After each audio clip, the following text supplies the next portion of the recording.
বেশিরভাগ বিরোধী আন্দোলনে যতগুলো মানুষ আত্মহত্যা দিয়েছে, জেল কেটেছে, গুমের শিকার হয়েছে, আমরা প্রতিটা মানুষকে সম্মান রেখে এবং তারা যে কারণে দেশের জন্য আত্মহত্যা দিয়েছে আমরা সেই জায়গাগুলো অ্যাটাচমেন্টে রেখে আমরা কাজ করে যাব।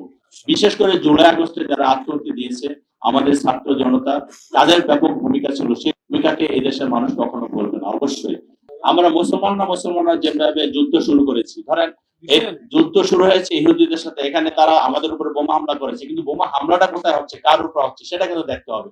আজকে দেখেন আমরা দুবাইতে, আমরা অন্যান্য দেশের মুসলিম কান্ট্রি গুলাতে, সৌদি আরবে মুসলিম কান্ট্রি থেকে মুসলিম কান্ট্রি গুলো আমরা বোমা হামলা করছি। ইরান একটা মুসলিম কান্ট্রি, সেই কান্ট্রি থেকে কার উপরে বোমা হামলা হচ্ছে, হয়তো আমাদের টার্গেট হলো বা ওদের টার্গেট হলো যে তাদের যে স্থাপনাগুলো, আমেরিকার যে স্থাপনাগুলো আছে সেখানে, কিন্তু স্থাপনাগুলো কোথায় আমাদের সেই জায়গাগুলো খুঁজে বের করতে হবে।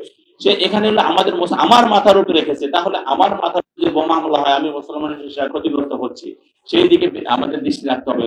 এবং আন্তর্জাতিক মিডিয়া আপনারা দেখেছেন, এখানে কিন্তু আন্তর্জাতিক মিডিয়া যেভাবে প্রচার প্রচারণা করছে, অতীতেও দেখেছেন যখনই কোনো জায়গায় একটা অন্যায়মূলক কর্মকাণ্ড ঘটে সেগুলা যে কোনো ভাবে মুসলমানদের উপরে চাপিয়ে দেওয়ার চেষ্টা করে। তা আমরা মনে করি আমরা সবাই যদি ঐক্যবদ্ধ থাকি, এই সমস্ত চাপিয়ে দেওয়া অপরাধ থেকে আমরা যদি মুক্ত থাকতে পারি, তাহলে ইনশাআল্লাহ আমরা যেমন মুসলিম বিশ্বের জন্য কাজ করতে পারবো, আমরা বাংলাদেশে বসবাস করে বাংলাদেশের মানুষের জন্য কাজ করতে পারবো।